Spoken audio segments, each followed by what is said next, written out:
खबर मध्य प्रदेश से है, जहां स्कूल शिक्षा विभाग में ई अटेंडेंस लागू की जा रही है। आज से सभी कर्मचारी ई अटेंडेंस लगाएंगे, यानी कि ऑनलाइन फॉर्मेट में अटेंडेंस लगाना अनिवार्य होगा।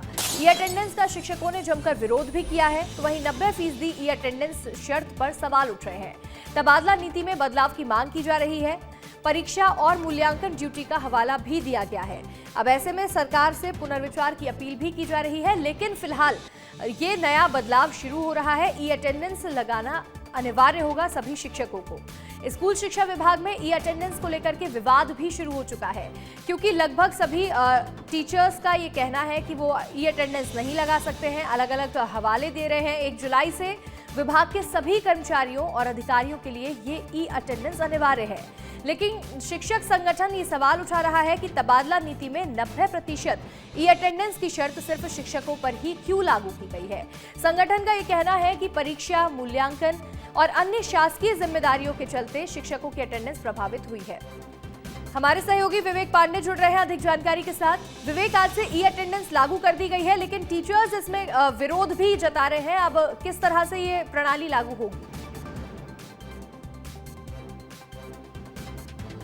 देखिए अंशिका, मध्य प्रदेश में ई अटेंडेंस का प्रोग्राम पिछले 2 से 3 सालों में शुरू हुआ है और ई अटेंडेंस को लेकर जब भी सत्र शुरू होते हैं तब अक्सर विवाद की स्थिति बनती है।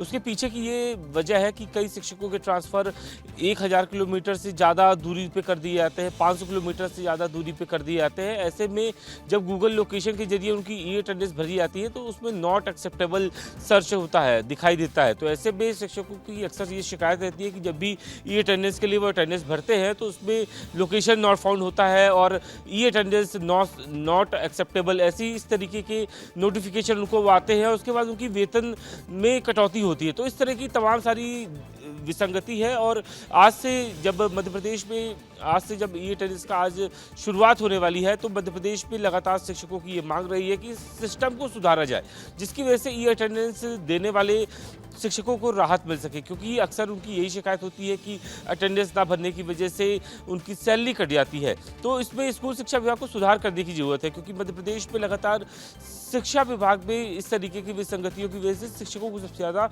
नुकसान उठाना पड़ता है। बिल्कुल, अब ऐसे में सरकार से पुनर्विचार करने की भी अपील की जा रही है, लेकिन क्या यही फैसला लागू किया जाता है या कोई बदलाव होगा, देखना होगा। आपका जुड़ने के लिए बहुत बहुत शुक्रिया।